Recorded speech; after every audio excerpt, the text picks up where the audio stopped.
Minister Miyajima, we're here to talk about new developments in Japanese security policy. Your Prime Minister has talked very boldly about a new proactive pacifism, as it's sometimes referred to. Which are the most important security challenges that Japan is trying to address? If you look at the situation in the East China Sea, South China Sea, and also the number of the scrambles that the self-defense force aircraft have to do, our situation is not getting more and more peaceful. While the North Korea, so far that we haven't witnessed the kind of detonation, but we are very concerned about their nuclear program, missile development, and also the abduction issues, all humanitarian issues. It seems to be an objective fact that there have been more incursions by Chinese vessels. We've also seen with the extension of the ADIZ a greater willingness on the part of China to assert its presence both at sea and in the air. From your point of view, what do you think is the motivation of the Chinese? Why is this happening, and why is it happening now? We don't know. That is the big question. What we know is that their military kind of budget is increasing, and also that their military activity is getting more active, and including, as you mentioned, those anti-air defense zone. And also those not only just military but official vessels kind of intrusion to our territorial waters and adjacent waters.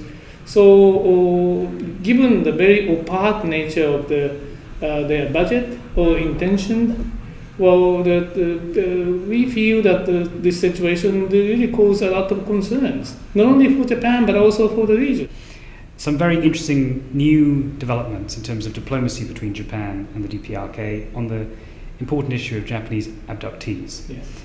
Can you give us a little bit of a sense of the state of those discussions at present, the background to them, and what you might expect these talks will ultimately produce in terms of an improvement of relations between Pyongyang and Tokyo? It is our earnest hope that after we comprehensively resolve nuclear, missile, and also abduction issues, we can go into the normalization of the, again, important neighbor. But so far, we are one of the three areas made a kind of satisfactory development. So we cannot move. But just recently, there's a bilateral agreement just announced for the search for the missing people, including those abductees and also the remains. So we are now, both sides are now preparing for the implementation. It may take some time and an action to action. So we need to move cautiously, but we hope that we can bring somebody back alive, and then we can build on confidence on each other, and then to move forward. But at the same time, in order for us to move further, as I said, that the nuclear issue and the ballistic missile issue, of course, both of them are very serious security issue to us. And also not only to Japan, to the region or to the world, need to be resolved comprehensively. And so in that sense that this recent humanitarian kind of side of the agreement, bilateral agreement, is one step forward. But of course, we need to work more hard.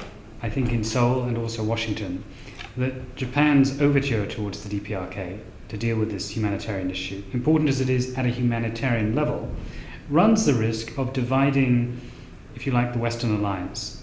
That there is a fear that the North Koreans will exploit this new opening to, in a sense, drive a wedge between Seoul and Tokyo and between Tokyo and Washington. How do you respond to that worry?